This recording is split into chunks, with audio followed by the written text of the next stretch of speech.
Testing, testing. Is that you, Gretchen? Doreen? Yes? Let these on. All right, you want me to talk into it?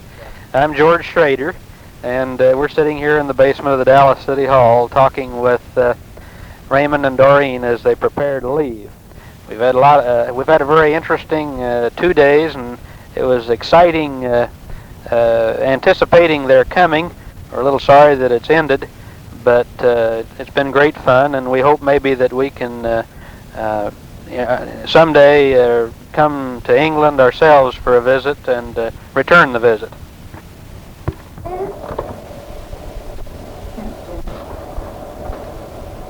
It's good to be here and to meet Raymond and Doreen Metcalfe, second cousins to Verla Eubank. And today I love the Lord with all of my heart. And I haven't given you my name. My name is James Golden. I love to work with Verla, and Verla has meant a lot to me. And this is one of her favorite songs that I'd like to sing, and truly I'm thankful for the love of God in my life and for His love toward me, and I always want to serve Him.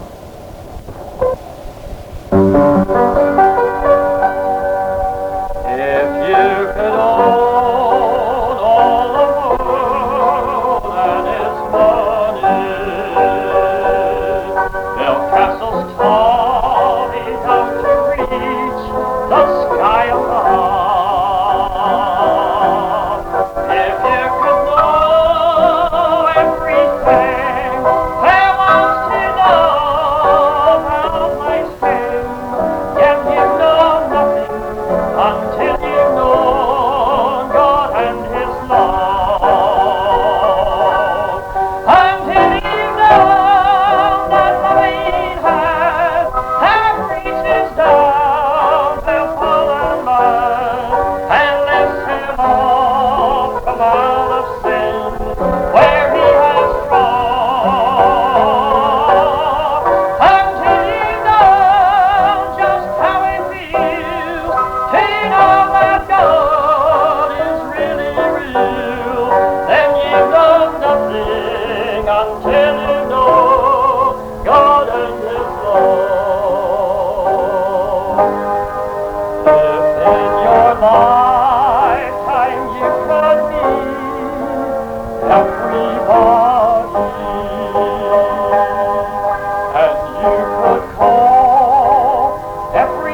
Raymond and Doreen, it's certainly been my pleasure to make your acquaintance here at Bethany. I'm certainly privileged to know you, and I hope and pray that your stay here in America will be a profitable one and a fruitful one. My prayer for your lives is that what God has planned for you, that's just what you'll experience. My name's Rick Mitchell.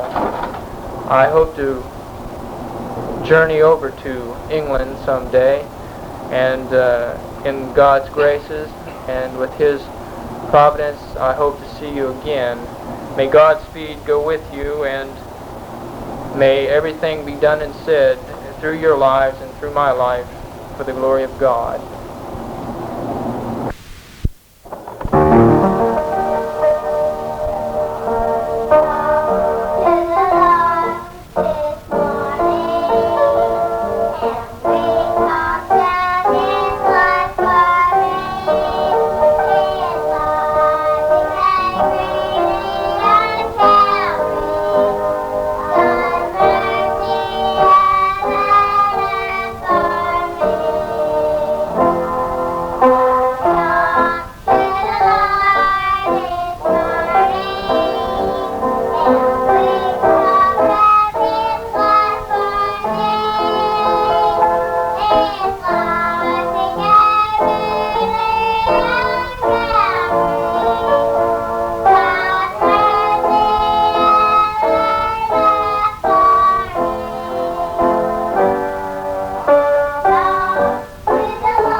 This is your cousin, Verla Eubank, and I've been looking forward very much to your visit to the United States.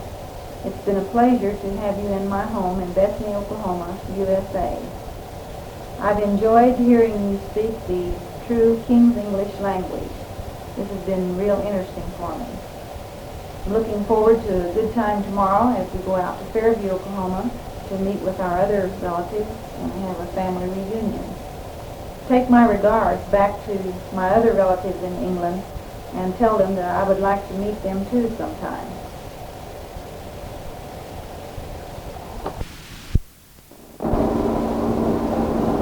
I am Roland Eubank, and we are very glad you folks have came from England to visit us.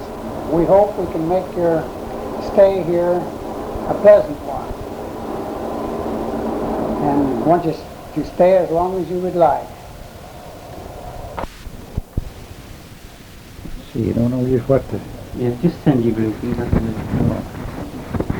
Say who you are. Oh, this is James Eubank, and I'm sending greetings to all the folks over in England. We are sure glad to have the folks with us here. And we don't get them to stay long enough to show them everything. We've had a wonderful visit, and would like to keep them longer. Appreciate them coming. Hello, Cousin Kitty. We've really enjoyed your children here. Had a great time last night at our gathering down at the park. Had a lot of relatives there. And we really enjoyed it. And I want to say hello to, you can give my wishes to Lizzie and Mabel and Jenny too. And we're very glad to have your folks here with us. It's been a great privilege because we've never seen any of her daddy's folks excepting Uncle John. And we're glad for the fellowship we've had together. Had a great service at the church this morning where Raymond preached for us. And we're really happy. And now they've asked me to sing a song, and I'll just dedicate this song to you. Everybody has to... Okay, I'm going to have Merle play this for me. That's George's Girl.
William McCaskey, and I'm going to give you a reading at this time. Man of words and not of deeds, like a garden full of weeds. When the weeds begin to grow, like a garden full of snow. When the snow begin to melt, like a garden full of hemp. When the hemp begin to peel, like a garden full of steel. When the steel begin to roar, like a lion at your door. When your door begin to crack, like a kicker at your back. When your back begin to smart, like a pin up at your heart. When your heart begin to fail, like a ship under sail. When the sail begin to, like a ship under sail. When the boat begin to sink, like a bottle full of ink. When the ink begin to float, like a new little boat, get on and we'll all take a ride. You love it. I'm George Eubank of Fairview, Oklahoma, and I'm just giving my voice over this to go to the state of England. That will be all. Goodbye. Hello to all my relatives in England. We sure have enjoyed having the children here. Raymond Metcalfe and Doreen. I'm Mrs. J.O. Eubank, or Mabel as they call me, James Eubank's wife, and we live at Carmen. We have 3 daughters, Arletta Pearl Weber, and Betty Lou Stewart, and Dina Mae Eubank. We have 3 granddaughters, Rebecca Nell Stewart, and Marietta Boozer, and Rosa Marie Weber. We have 1 great-grandson, Darren Mosier. They live at Blackwell, Oklahoma. That's all we want. I am Mary Bryant, daughter of J. Eubank Shaw. I live in Fairview, have 3 children. And I was very glad to meet Raymond and Doreen. And in hopes that we'll get to see more of our people from England and still get to come back again. I'm George Eubank's wife. I'm one of the tribe of the Eubanks, and I've enjoyed having Raymond and his sister here with us today.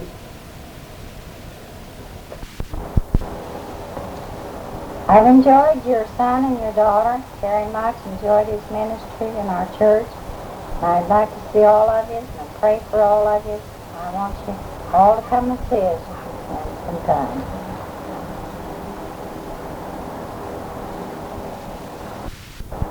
I'm the youngest girl of the family, Mrs. Anna Hanson.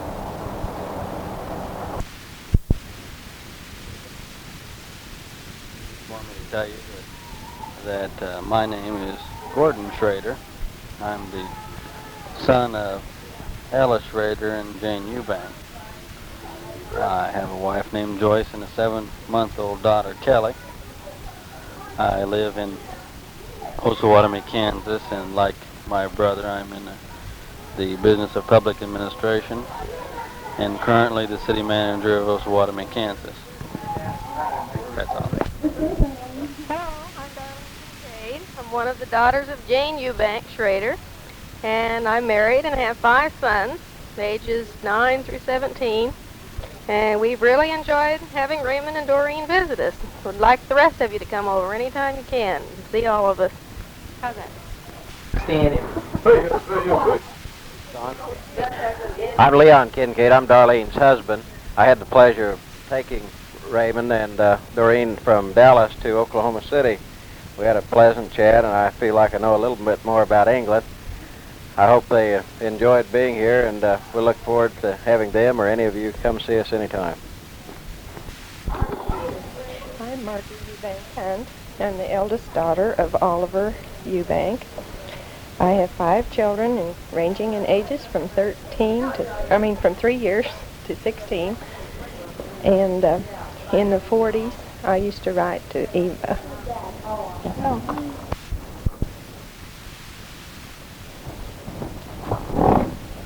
We have just returned from the Eisenhower Memorial at Abilene, Kansas.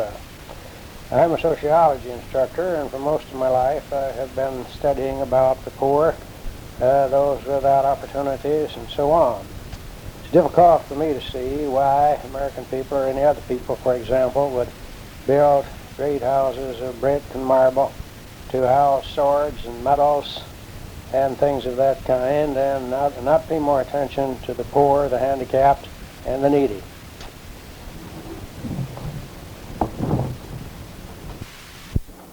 This is John Eubank signing off at Topeka, Kansas.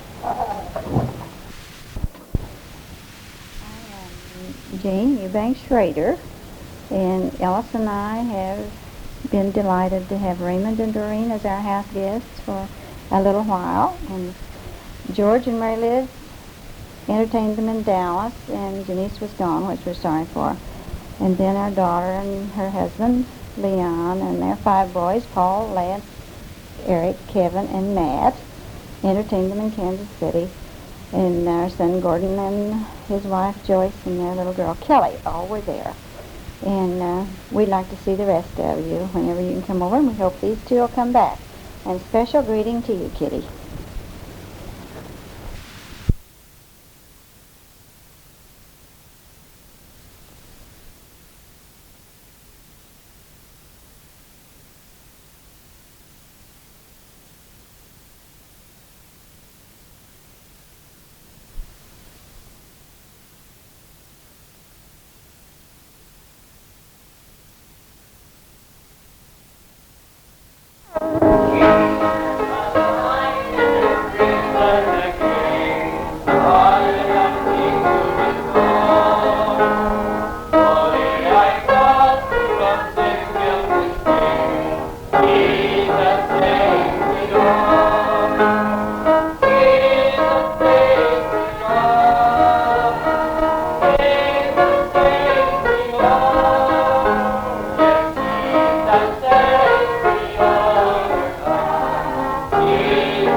I will just give a word of testimony. I thank God that I am saved by the grace of God and that I have the witness in my heart.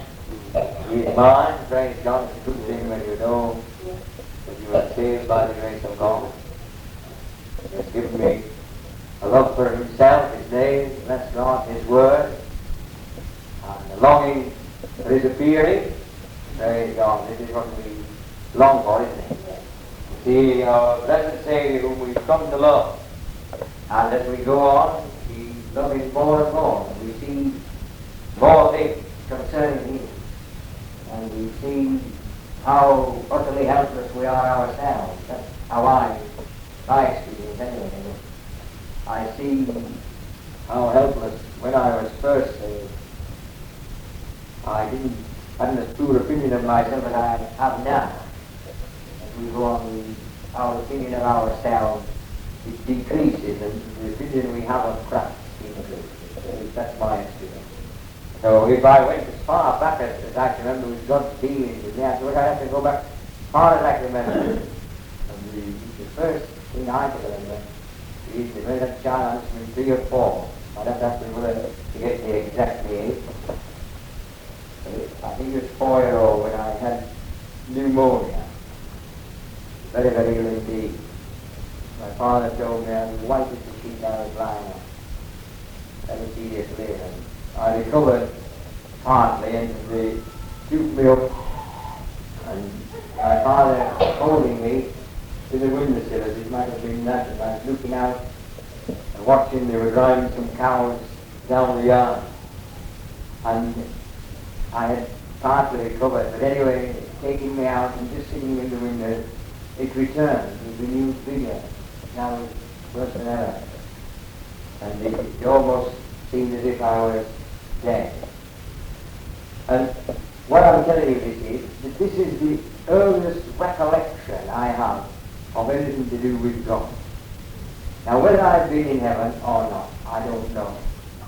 But this is a thing that has remained with me over 40 years from being a child. I can remember at that time, I can remember how ill I was and how there was a time when everything seemed to be swimming around. It was horrible. I can remember that for over 40 years.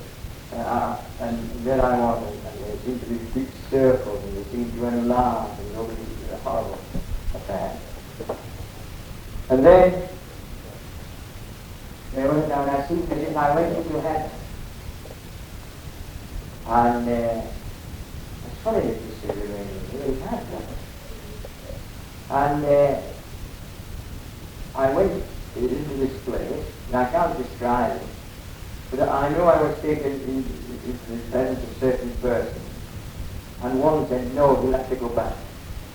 It's still something to do. Something fun to do. Okay?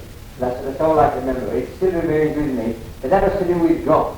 I knew it was heaven that I had gone to, although I couldn't describe it.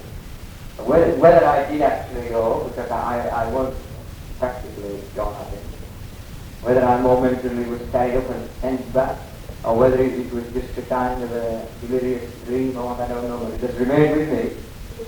And it was to do with God. I believe that even smallest children can have impressions from God, you know. My little boy, Stephen, you will pardon me if I go like this. But anyway, I have to talk about myself. Well, you know, he would have me to sing to him, you know, him, more than any of the other children. And I sing under his wing, he says, you know, under his wing, I say a lot, and things like that, he says. And I remember once going home from Sunday school, and it's funny how children take it, isn't it? And we were just walking along, and he said, Daddy, he said, when you go to heaven, does Jesus send a big rope down to lift you up? And it is strange that he should have thought of how he should be taken up. His mind must have been somehow impressed that he had to go up. And even the last meeting that he was in when he was recovering somewhat, we thought he was perhaps getting better. As he went out of that last meeting, how he went round and shook hands with everyone. And one lady said she could see heaven in his eyes there. It's very strange, isn't it? But I believe God can touch even the very youngest, because God is a spirit. And the man, even a baby is a spirit. We do not know.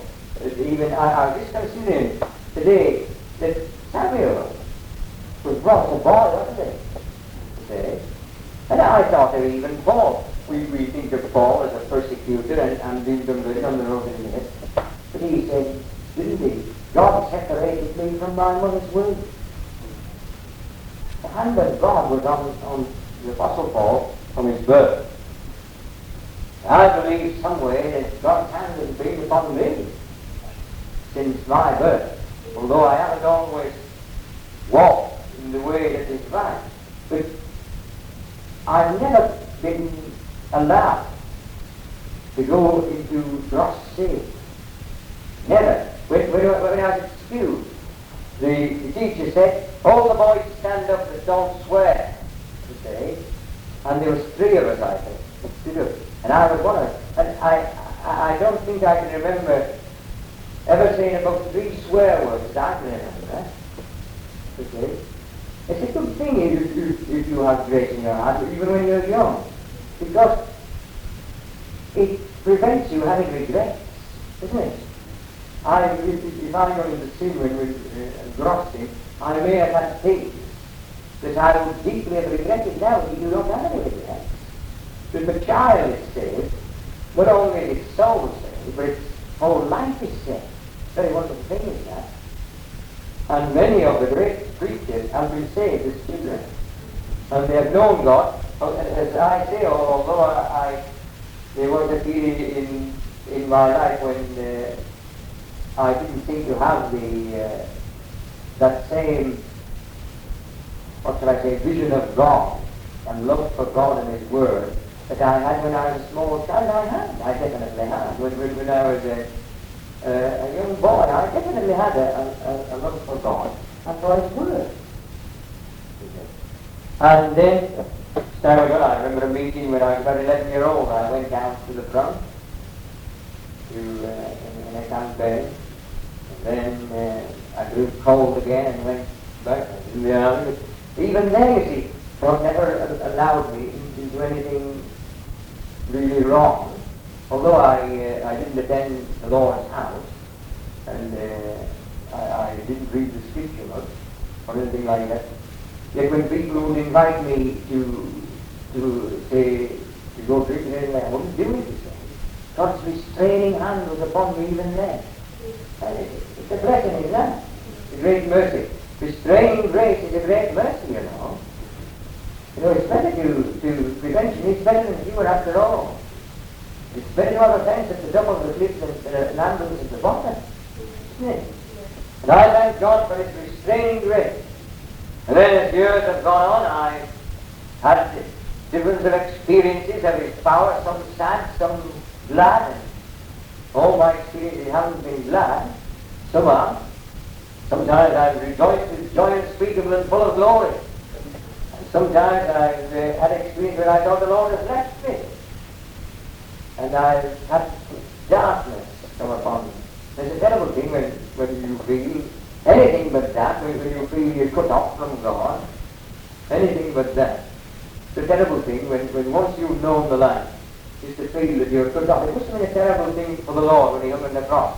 When He thought God had forsaken. If we know something of the presence of God, and the scriptures we do, don't we?